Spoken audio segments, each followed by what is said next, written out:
EFT.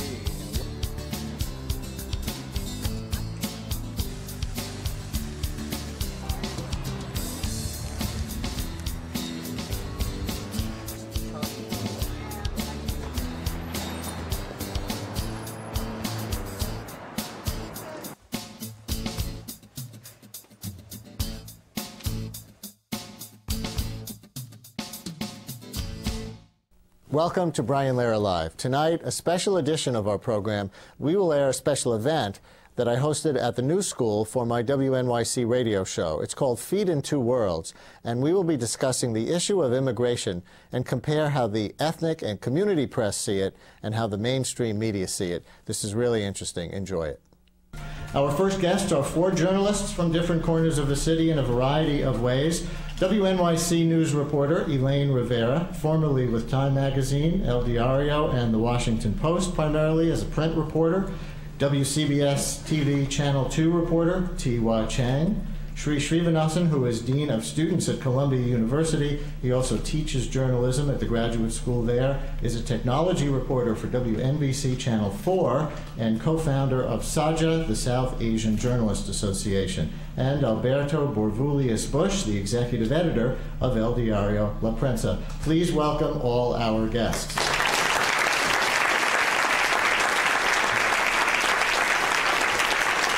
The Feed in Two Worlds radio series is a project of the Center for New York City Affairs at the New School, made possible thanks to the generous support of the David and Catherine Moore Family Foundation, the Menemsha Fund, and the New York Council for the Humanities, a state affiliate of the National Endowment for the Humanities. And let me start with the immigration bill that's in the news right now, and just go down the row here and see how each of your news organizations is reporting on it. I'm curious to see how much similarity or difference. T.Y. Chang, have you been assigned to this at all, or do you know what others are doing locally at Channel 2?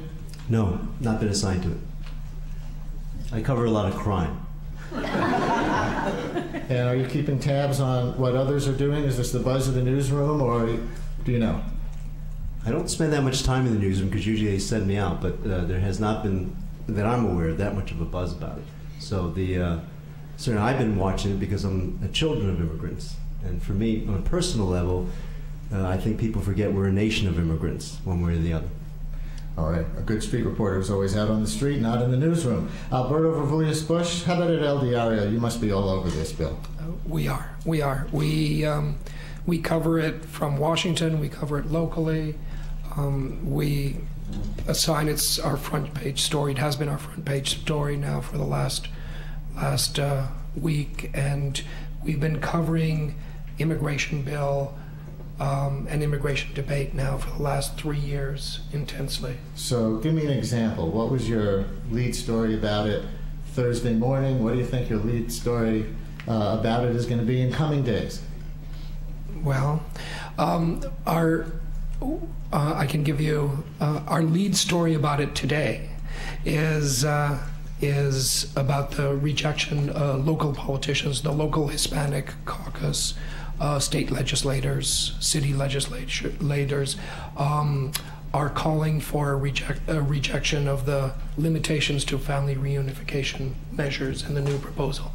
And that is one of the issues that El Diario has with this proposal. When the bipartisan consensus proposal was introduced in the Senate, we wrote an editorial on what we saw as a series of steps backward which were incorporated into the proposal, the immigration proposal, and which reflect a dramatic shift in terms of the debate about immigration in this country, and a step backward from the bill that had been approved by the Senate last year.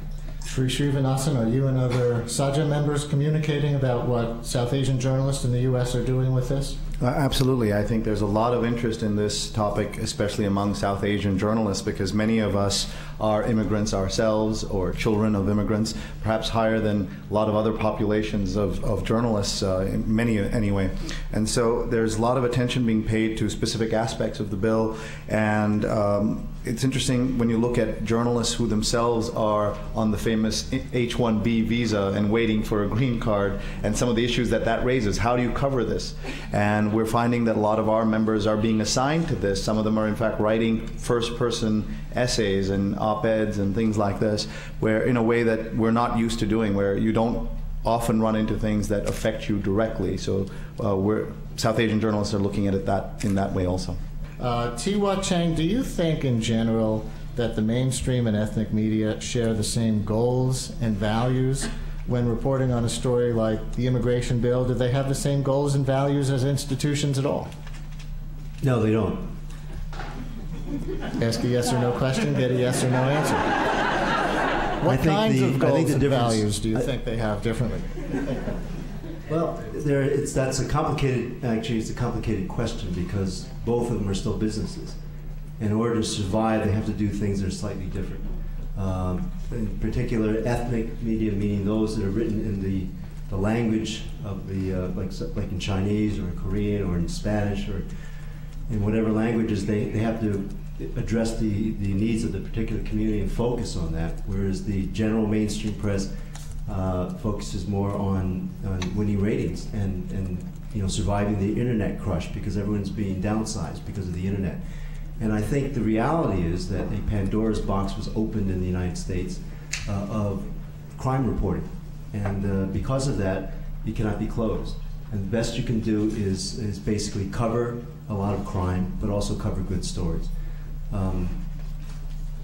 Although I am a mainstream, and I do a lot of crime reporting, I do probably as much as anybody in New York City, I did do a half-hour documentary in 2002 on Chinatown and the post-9/11 disaster in Chinatown that was ignored by the federal, state, and local levels. And as a result of that, the documentary, a number of things happened, including moving the aid line from Canal Street to Houston Street. And I think that was because the management of the station I was at the time, a particular person, Dennis Swanson, made a determination that we had to cover the community. And because of that, he assigned me. They just said, somebody complained, you're not covering Chinatown. And he said, okay, Tiwa, go cover it. And he gave me 3 weeks to do a half-hour documentary. And I completed it, just barely. And in fact, I finished about a half hour before it was on the air. But because a manager at the highest level determined that we should cover it, we did. So I think that is really, really probably the key, is that you have to have, in order to survive now, especially with the downsizing as a result of the internet, which is ironic because people go to the internet and then the internet gets its news from traditional news sources, which are all being crushed. Because of that, people are going to, it's still business, you have to survive. On the other side, the ethnic media has to focus on its community. And I've been to news conferences where people will ask, excuse me, was the victim Spanish? Or on the other hand, excuse me, was the victim Chinese? And they won't, and if the victim is not in a particular crime, they'll walk out of the news conference or they just won't ask questions. So it's sort of like there are still, failings and positive sides, both ethnic and mainstream. I can speak mainly for the mainstream because that's what I've been working in, despite my name Tiwa Cheng. So. And Alberto, how might we see the different values, the different goals in the different kinds of reporting on the immigration bill? How would it play out at LDRO, for example, as compared to what you might call a citywide or mainstream or non-ethnic press? Well, the differences are marked, and then they're fundamental differences in terms of the coverage. And I think they reflect fundamental differences in terms of who we're addressing as a news organization. For El Diario, the immigration issue is a fundamental, everyday, life and death sort of issue. It affects, we believe immigration affects the very fabric of society in the New York area. And for our readers, we know that our readers can have a family member, a friend, a brother, a sister, a boss, a customer, a client, an employee who is undocumented, or as I usually say, lives off document. And every single day, the fact that they live off document affects how they live their life. It affects fundamental decisions about what they do and what they don't do, whether they seek medical assistance, whether they they stand up for their kids in school and their kids' education, whether they report a crime to the police. All these are fundamental issues, that are affected by how comfortable people feel within their role and their place in society. Beyond that, beyond the immigration debate, strictly speaking, there's a broader civil rights issue that affects many Latinos in the New York area and nationally, and that is that the backlash against immigration, in terms of those people who demonize undocumented immigrants and ascribe to them many of large problems of the society, have encouraged a broader sort of reaction. What I'm thinking of here is, for example, El Diario has been, exposed and wrote about and has been writing about a couple of radio shock jocks in New Jersey who are conducting a radio show in which part of their morning show is, it has a little gamey program, jokey program called, Denounce an Illegal, in which you call in and you denounce someone as an illegal immigrant, and they set goals for how many illegals they wanted turned in New Jersey. And are they actually naming real people's names? Yes. And so, in addition to that, they're obvious, not only as we complained, as we point out in our paper, not only is this played out against a backdrop of Mexican music and jokey references to Cinco de Mayo, but fundamentally what they're encouraging is a vigilantism in which any Hispanic is fair game. People who call in have no idea whether someone has valid documents or not, and valid visas or not. They're just denouncing people out of this suspicion that this person may be living off document. Elaine, so, let me jump in and go to Elaine Rivera. Elaine, and I think we have your microphone fixed. You've straddled the line. You've worked for the Washington Post and Time Magazine, now WNYC and El Diario. Is the mindset much different approaching something like the immigration bill, depending on which of those news organizations you're working for? Yes. It's not just the immigration bill, it's how you cover immigrant communities. And the example I always use is for 6 years I tried to do a story about Latina girls who have the highest attempted suicide rate. And when I was at Time, I tried to get that story done. And we did do the story, but the story was killed. And then at the Washington Post, I couldn't engage the editors. And so when I moved back to New York, and I talked to Alberto, he said, go for it. So I went to El Diario for 4 months and was able to do this 4-part series that resonated. And it resonated in part because there was a New York Times editorial writer, Carolyn Curiel, who saw this series and realized the significance of this, because this is a national issue. This is not a regional issue. This is happening all around the country. Young Latina girls are attempting suicide at a higher rate than anybody else. So she saw it, and she wrote an editorial. So, figuratively speaking, I loaded the bases, and she hit the ball out of the park, and it became a national issue, and there have been hearings on it, congressional hearings, state hearings. So that's where ethnic media and mainstream media came together, but it was a real struggle. But why was it a real struggle? I mean, that sounds, when you tell it now, and of course I'm familiar with that story since it broke, it's such a big story. It's not a story with very limited appeal, I don't think. Why did the Washington Post and Time Magazine originally balk? I think it's something that I think when you said that you were saying that an editor said to you, we need to do this story, and it's the person sitting in the room who's making the decision. It is a very powerful position to be in these editorial meetings and decide what the public discourse is going to be. And sadly to say, many of these newsrooms these editorial meetings are primarily made up of white males who are very well-intentioned but uncomfortable with cultures and communities they don't understand and they don't know, and they don't understand how America is changing. So they'd rather just not deal with it. So. Sri? Yeah, I think she's absolutely right that it is a problem. I do, however, see that there are more attempts at trying to understand that, and that's been driven by a lot of the journalists who were of different ethnic backgrounds were now working in American newsrooms, and especially of immigrant journalists themselves. And you're seeing now journalists switch from one kind of journalism to the other, whether it's ethnic to mainstream or mainstream to ethnic. People have been doing that, including Alberto here. And so that shows you that if you come from a different background, if you have an understanding of it, you are open to more ideas, and you also have sources, you have access to communities that others may not, and that makes a big difference. Hang on, we have to take a break. This is Feed in Two Worlds on WNYC. We'll continue in a minute with our guest. We'll also hear an example of reporting by one of the new Feed in Two Worlds reporters that this project has discovered. And Sri is going to talk about how he sees the ethnic media thriving while old media are dying. Stay with us.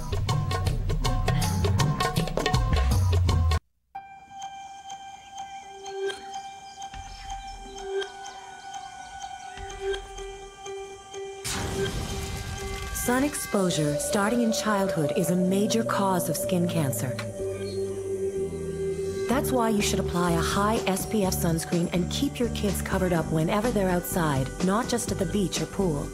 Protect your children from the sun. They'll thank you for it someday.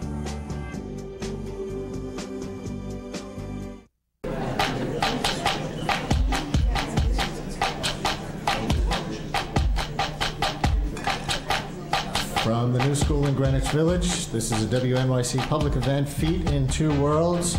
I'm Brian Lehrer with our guests, WNYC News reporter Elaine Rivera, WCBS Channel 2 reporter Tiwa Chang, Sri Srivanasan, Dean of Students at Columbia University, a teacher of journalism at the graduate school there, a technology reporter for WNBC Channel 4, and co-founder of SAJA, the South Asian Journalists Association, and Alberto Burvulias Bush, the executive editor of El Diario La Prensa. Now let's listen to part of a new WNYC story about a changing community in Brooklyn. The story of New York neighborhoods in transition has been written about by generations of reporters.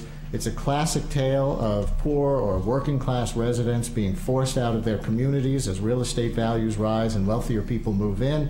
As part of the Feed in Two Worlds project, reporter Eva Kern-Jędrachowska recently reported on changes in Greenpoint, Brooklyn, the heart of Polish New York.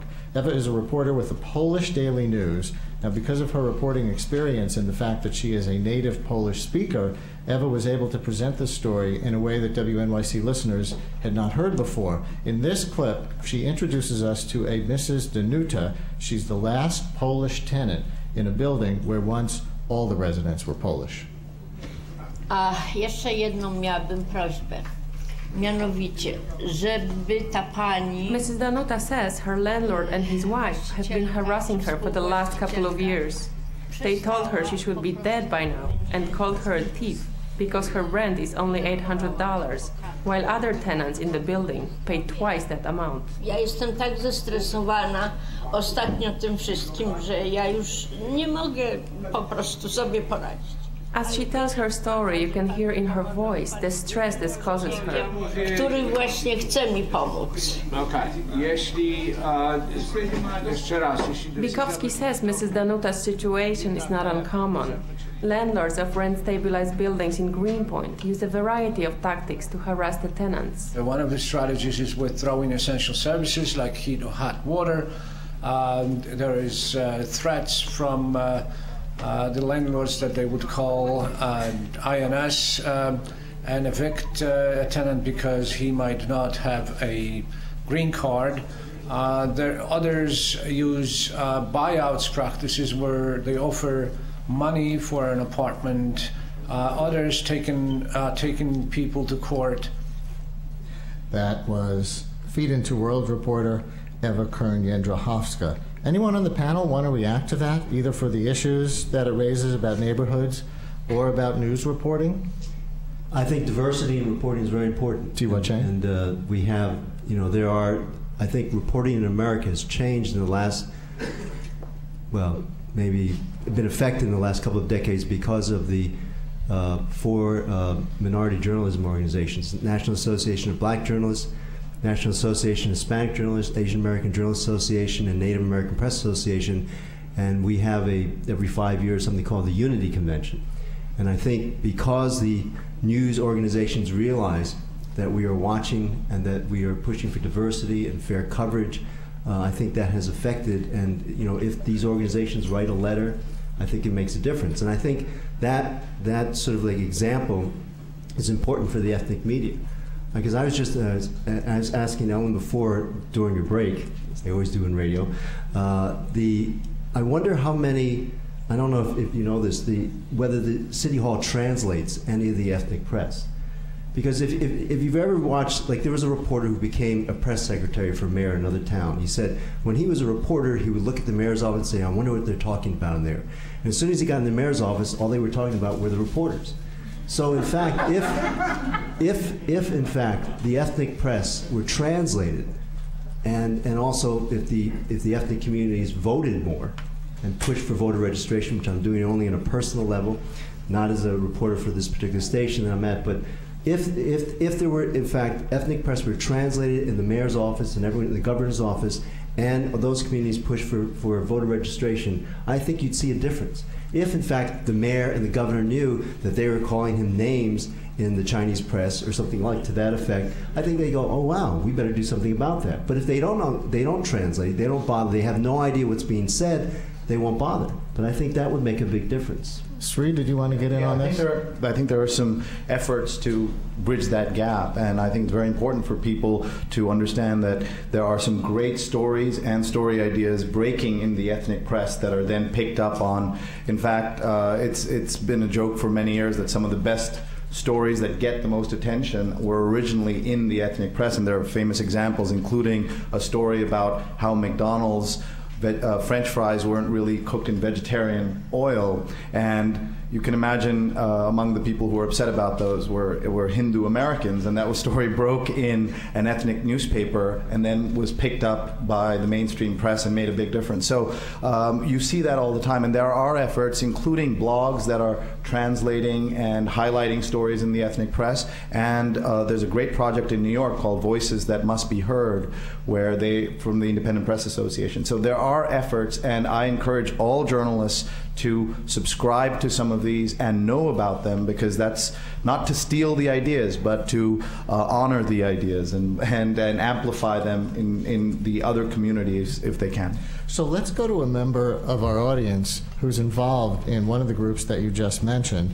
Juana Ponce de Leon is Executive Director of the New York Community Media Alliance here in New York, and I think also with the Independent Press Association, correct? That's correct. Thank you very much for speaking up. And why don't you tell everybody a little bit about what your group is and what it does. And I know because I'm on your mailing list, but give our listeners a sense of the overview and the scope of the ethnic and community media landscape in New York.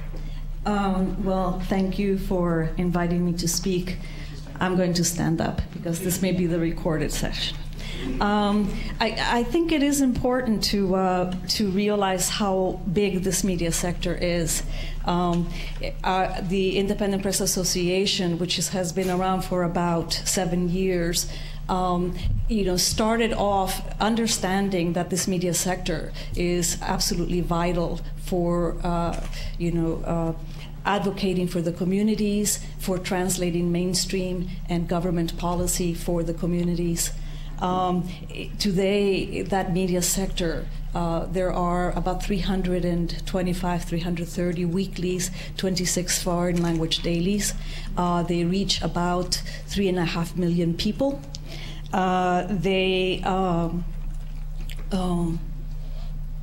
There are about 1.8 million people in New York that do not speak English. In the school system, there are about 143 languages that are spoken there. So they basically reach communities that are not reached by anybody else. Mainstream does not service these communities. And Juana, how many? I mean, just for an example, how many different Chinese newspapers, the various Chinese language newspapers are there in New York? Do you have a rough count? Well, there are probably a rough count, maybe 7, 8 or so. Dailies, there are 3, 4.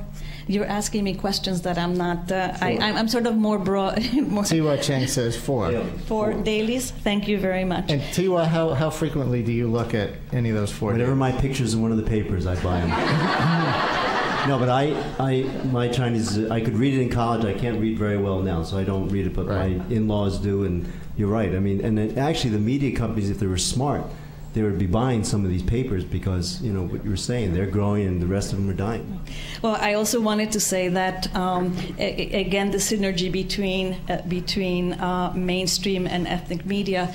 A couple of years ago, our organization did a survey of the journalists and to find out what was going on when they would call city agencies, you know, to get information, trying to just cover their stories, etc. And of course, not of course, but back then, maybe still so, it was a very poor relationship, and we had a wonderful article that came out in the New York Times that was then read by Mayor Bloomberg, which resulted in a meeting between the then Ed Schuyler, who was the press secretary there, and quite a few members of the ethnic press. And the result of that conversation was that there's a designated person now in each city agency to answer questions from the ethnic community journalists. You had given us off the air 2 recent examples where the ethnic media influenced policy in New York City. Executive Order 38 on language access to city services, and the NYPD's relationship to federal immigration laws. Want to talk about one of those very briefly before we move on? Well, I know that the Executive Order 41 came about very quickly after Mayor Bloomberg had put out Executive Order 38, which apparently was not clear enough about protecting everyday citizens here or everyday residents walking down the street from being asked about their immigration status. So they had to go back to the board, and it took about 6 weeks, I think, very, very quickly. So they turned around. Clarified somehow what the NYPD relationship could be? Absolutely. It made it very clear. I think activists felt that there was a loophole there. And that came out of the Spanish language media? Not only the Spanish language media, actually it came out in, you know, the Southeast Asian media. It came out all over the place that there was this problem. Juana Ponce de Leon, thank you very much for speaking up. You're very welcome. Elaine Rivera, your face says you want to add to that, do you? Add to what she just said? What she just said? Actually, no. She said it fine. Okay. So, all right, well, Sri Srinivasan, let me go back to you, because as a technology reporter for Channel 4, among other things, and a generally techie guy, do you see immigrant communities bypassing the old institutions of both mainstream and ethnic print and broadcast media altogether more and more to communicate more directly with each other through new technology? It depends on the communities we're talking about, because there isn't one ethnic community even among the various specific language areas or origin areas. So for example, let me talk about the South Asian community, which I know very well. I have in front of me 3 of the weekly English language newspapers we have. So it's not always a vernacular newspaper. It can be in English as it is. Do you want to just give the names of those? Sure. 3? So I have News India Times here, India Post, there's India in New York, there's Desi Talk, there's just a whole bunch of these newspapers. And so it depends on whether we're talking about English or not English. And we also are talking about now access to the internet itself. You know, here we are in this terrific city, but it's really a place where there's a big digital divide, and it's an issue that I don't think we confront often enough. So where there are some parts of the South Asian community that are very wired, and they get online and they get their news very quickly. That's why there isn't a daily South Asian newspaper in America, because there isn't a need for one, because you won't be able to compete in some ways in English. But at the same time, there are parts of the South Asian community that do not have access to the internet, just as there are other communities in New York that don't. So they are now talking more to each other, using technology, using also text messaging in a way that the mainstream communities don't use it. You know, I've been on television in New York talking about technology, but I've never used the word SMS in American television, because no American would know what that is unless they were an immigrant American. SMS is short message service. Basically, it is text messaging. And unless you're young or an immigrant or have spent a lot of time abroad, you don't text message news or do that anymore. That's slowly changing. But abroad, it's very big. And so they bring that appreciation of cell phone technology, internet, in a way that native Americans may not, native New Yorkers may not. Or the term MSM, which is derogatory for mainstream media. Yeah, exactly. Alberto from El Diario, do you want to talk about the digital divide? You know, I feel like digital divide, that phrase he just used, was a term that got used a lot in the 90s, but actually isn't very much in the mainstream media vocabulary right now. Right. No, that's exactly right. I mean, there's a very serious digital divide in New York.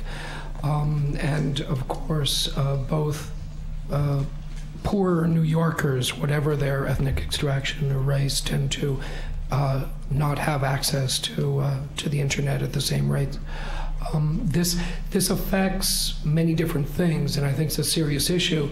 I don't know what the consequences are for media, though. I mean, that's a very interesting question, because to some extent, I think Tiwa referred to this earlier, to some extent, much and the traditional ethnic press at one time used to serve a very traditional function for immigrant communities, and it was the only place you could get news from home in the new world, in your new place. But this is no longer the case. So to the extent that the ethnic press served as its value served as a conduit for news from home, that has clearly been replaced by a far more effective way of delivering information. Now, to the extent in which what you want to get is information about how you live your daily life here, that you can't get through the internet. That you need to rely on reporting in the streets by media organizations that are paying attention to your neighborhoods and to your concerns and speak your language if language is an issue. So to that extent, I don't know what the result of bridging the digital divide will be in terms of the ethnic press. It may be a very mixed one. Freeing the ethnic press or liberating it of certain traditional responsibilities, but also freeing it to invest much more resources and to provide much more immediate, vital information in a way that nobody else does. Because accompanying the technological revolution are fundamental changes in mainstream media, in which mainstream media, in my opinion, often seems to cover less and less news, and leaving more and more spaces which are only covered and reported on by ethnic and alternative news sources. So to that extent, it has a very ambivalent, very strange, and very interesting effect. We'll continue in a minute with our WNYC special event, Feet in Two Worlds, from the New School. We'll take more comments from our audience here at the New School and hear more from our panelists. Brian Lehrer on WNYC. Do you want to complete your college degree while balancing career and family obligations? Do you want a flexible schedule and a challenging curriculum? If you've earned at least 30 credits or an associate degree, now's your chance to finish what you started at CUNY. Learn about CUNY's online baccalaureate in communication and culture. Visit cuny.edu/online or call 212-652-CUNY.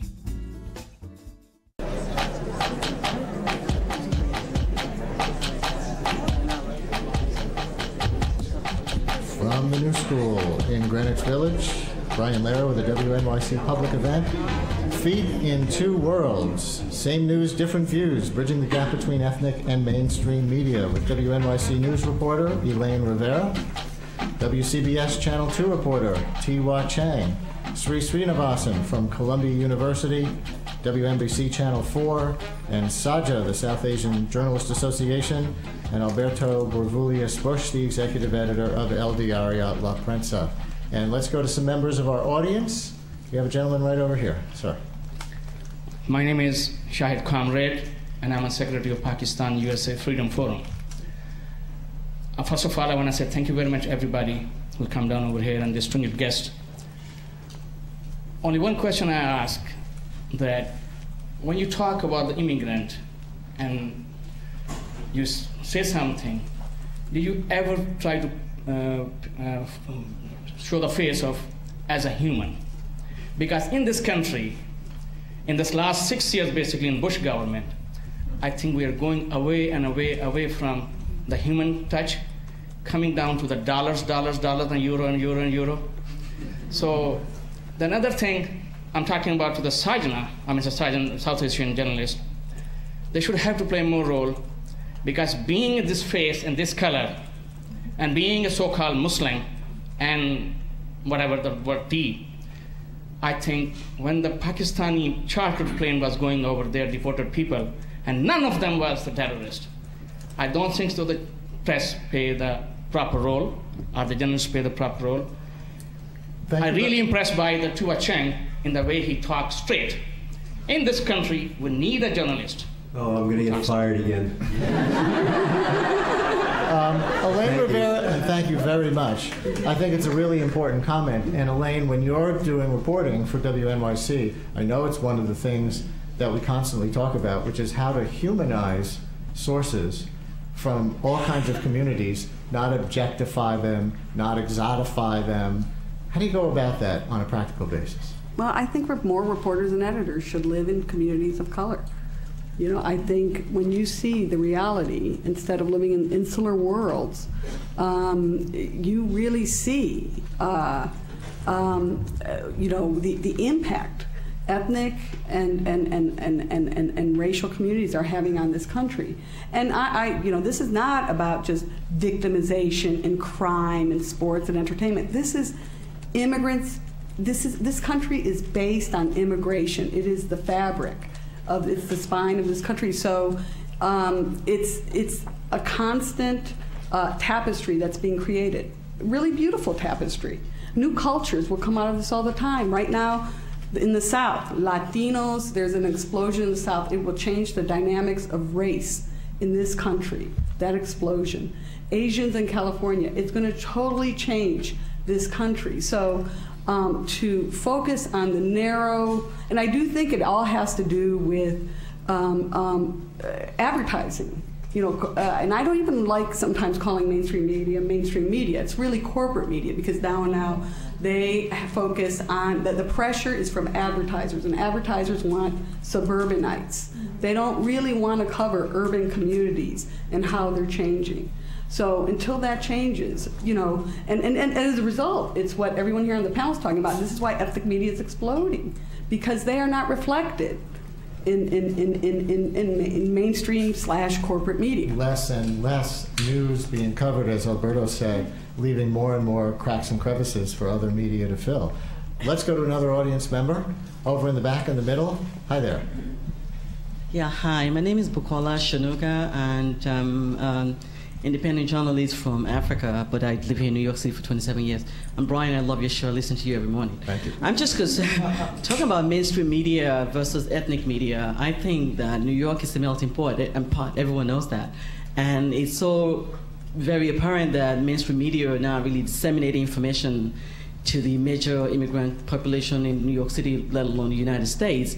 So I'm just wondering, what do you think going forward is the responsibility of the mainstream media in terms of making sure that, especially information about immigration that's going on now, people in my community are so confused.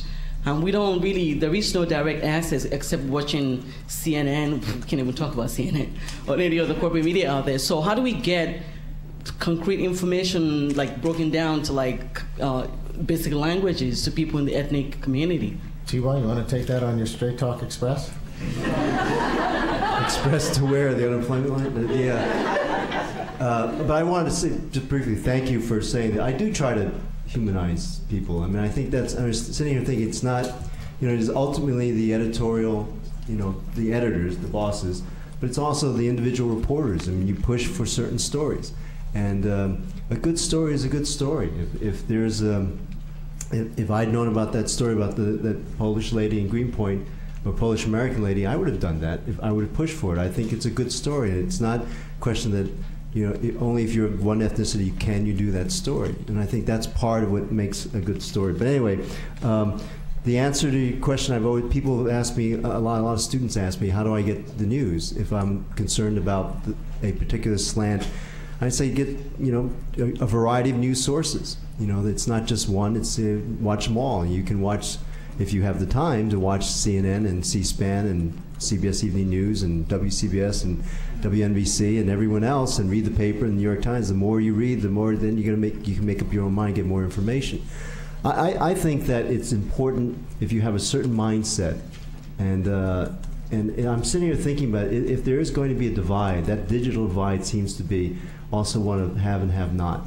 And as more people get into the richer communities have more and more of the computers, and the poorer communities and many of the immigrant communities are, and they don't have it, they're going to have the traditional newspapers. And I think that's where the divide is. Thank you. Alberto, Tiwa mentioned having to read and otherwise consume a lot of different sources to be well informed. Is it downside of the ethnic press too much of an in-group orientation, especially for people who do get most of their news that way? Growing up Jewish, I've seen Jewish newspapers my whole life, and I see how so much of every topic is filtered through the question, is this good for the Jews? Now, I mean, not to knock it, that's fine and necessary for any group to some degree, but it's a certain in-group ethnocentric perspective. So when, in your opinion, does that become a downside of any group's ethnic media, something that limits the horizons rather than expands the horizons of your audience? Well, it's our audience, the Hispanic population of New York, is not only huge, it's incredibly diverse. It's the most diverse Latino community in the United States. There isn't one plurality I can point to that comes just from one place. We have significant number of readers from every country in Latin America, and in addition to that, we have readers that range from people who arrived in New York City last week and need basic information on what to do and how to get around and how to build a new life, to third-generation New Yorkers who know how the city works very, very well. This is their city. This is, the place they grew up. This is theirs. And they, 1/3 of our readers also read in English. So for our paper, our competitors are, yes, other Spanish language newspapers, but we also compete with English language newspapers. We compete with the Post and the Daily News. We're a tabloid. We're a very different tabloid, but we're a tabloid.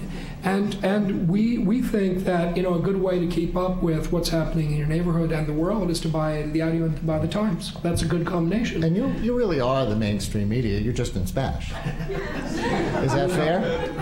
I was joking with Sri earlier that just as people started saying, "Oh yeah, you're mainstream," being mainstream was a bad thing. Let's go to another member of the audience. Where's the person who's next? We have somebody behind that post who I can't see. Hi. Hi, good evening. My name is Nitha Khan, and I'm an independent freelance reporter.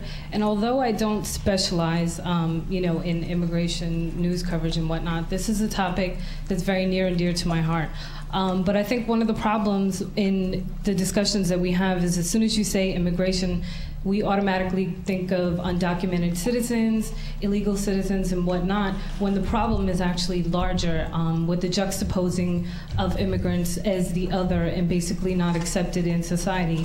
In 2005, my father was coming out of a grocery store in New Jersey. He was hit by a vehicle. He flew 5 or 6 feet back, hit the floor, and the back of his head basically bore the impact. His injuries were so hard that he lost his ability to speak. When the EMT and the police department arrived at the scene, they took one look at my father and automatically assumed that he did not speak English and sent him to a non-trauma hospital. He didn't get transferred to a trauma facility until 5 hours later, and he died 3 days later. There's not a day that goes by that I don't think about those few critical hours and if something could have been done to save him. So I think, sorry I had to share that because, I had to throw that in here, but I think the problem is just the representation in general of immigrants as the other. Thank you very much, and I'm so sorry for your loss and how that happened. And Tiwa Chang, I guess that is a case where crime meets immigration. Absolutely. I actually was going to ask her for a number to see if I could do the story. I mean, that's shouldn't be. I mean, did it get a lot of coverage, that story? No, it didn't. I tried, actually. I tried a whole bunch of different news outlets, but unfortunately... Sorry, take the mic and answer his question again. I was saying I tried, several different news outlets, but unfortunately it didn't get picked up. There was NBC, because this happened in Central Jersey, so NBC in Philadelphia did come out and do a story at some of our court hearings, but it ended up never airing. So... Sri? Well, I think she's right about this idea of what this immigration debate is about. We always look at the illegals as the big question, but there are also other folks who are legal or came here legally and are now waiting for the process. And it's very interesting to look in some of the other communities what the coverage is about how this is going to affect people. And when you look at it in the mainstream press, often the story is, well, how will they become citizens? Whereas in the ethnic press, the question is, how will we become citizens? How will my mother get her green card? How will my father or my cousin? And that divide is also very real. And you almost everything is framed around illegal versus not, but it's not that that's the only way to look at it. Let's take another questioner. And for those of you just tuning in, this is a WNYC special event at the New School, Feet in Two Worlds, where we're talking about immigration and the intersection between mainstream and ethnic media. And a questioner all the way in the back on that side. Hello. Thank you, Brian. I am Michael from Far Rockaway, so now we finally meet. The face, as people always say to me, the face behind the voice. So, I do spend a lot of time in the East Village, and I've noticed over the past 10 years a very palpable shift in ethnicity from the traditional Ukrainian, Polish, Russian, and Jewish mixed in with that, of those countries, but Jewish and non-Jewish both, moving toward Japanese. There are sushi bars opening up all over the East Village. For those of you who like sushi and didn't know about that, that's the place to go. The next big thing. And you've got a lot of Israelis opening up shops as well. And I'm curious if that interplay between old and new and how the texture of the community is changing, impacting for better or worse, is something that the media is aware of, and to what degree, once they're aware of it, makes for a good feature story. That the Ukrainian festival, which is last weekend, I've never seen it covered. And other similar kind of ethnic events that go on in that community, and probably a lot of other communities too that are experiencing. Thank you. Tiwa, I'm going to give that to you first because ethnic festivals. Because I'm Ukrainian, or yes, you look. You don't look Ukrainian. Actually, I'm not aware of that, but my feeling was that what I see the change in the East Village and Chinatown is more gentrification. In Chinatown, I know post 9/11, all the garment factories closed down. They were already losing half their business, and it went down to almost zero. And all the garment factories are now condos. And what I see in the East Village and Lower East Side and Chinatown is us yuppies are coming in and taking over. Right? Alberto, do you want to talk about that too? Absolutely. One of the huge changes that's affecting New York City, changing New York City, is the loss of affordable housing. And this is having tremendous consequences throughout the city, in all the boroughs. And one of the things that really strikes me, when we talk about the ethnic press, traditionally I would say Eliadio's readers tend to be working class and lower middle class. They tend to not have desk jobs. They tend to, therefore not have immediate access to the internet every morning, things like that. But the issues we cover, if I run down a quick list of the issues that are forefront in our coverage every day, affordable housing, healthcare, education issues, and civil rights issues, in my opinion, these are middle class issues in New York. We're no longer talking about poverty issues or working class issues. We're really talking about issues that affect the middle class of the city, because the city has changed so dramatically over the last 5-10 years. We're going to run out of time for this hour in just a couple of minutes. But Sri, did you want to add to that? Well, I think that when you say that the Ukrainian festival has not been covered, it's also that the communities need to speak up. The journalists understand numbers. They understand also faces that are willing to come forward and participate and engage with the mainstream press. So I encourage anyone here who has an interesting story to tell that to reach out as much as they can to the press. And all of the TV stations have community affairs officers whose job it is to hear your ideas. And we won't be able to cover every single thing, but we want to hear your ideas. Elaine Rivera?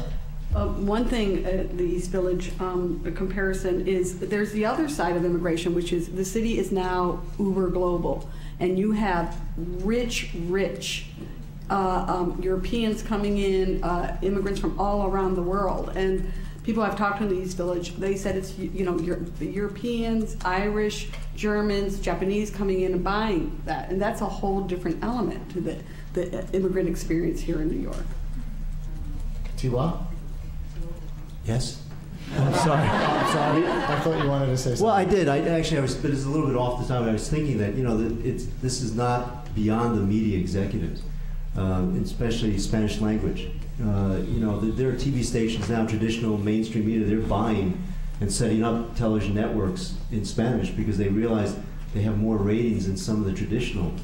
I mean, can I say this? Yeah, I don't work for them anymore. WNBC is losing a lot of ratings, but Channel 47 picked up a lot. And sometimes Channel 41 actually has more viewers than the mainstream press. And so I think the media executives are not unaware of it. I think they're aware of it, but they don't know what to do with it. And I have to jump in. Sri Srinivasan, Tiwa Chang, Elaine Rivera, Alberto Vervulius Bush, thank you all very much for participating in Feet in 2 Words.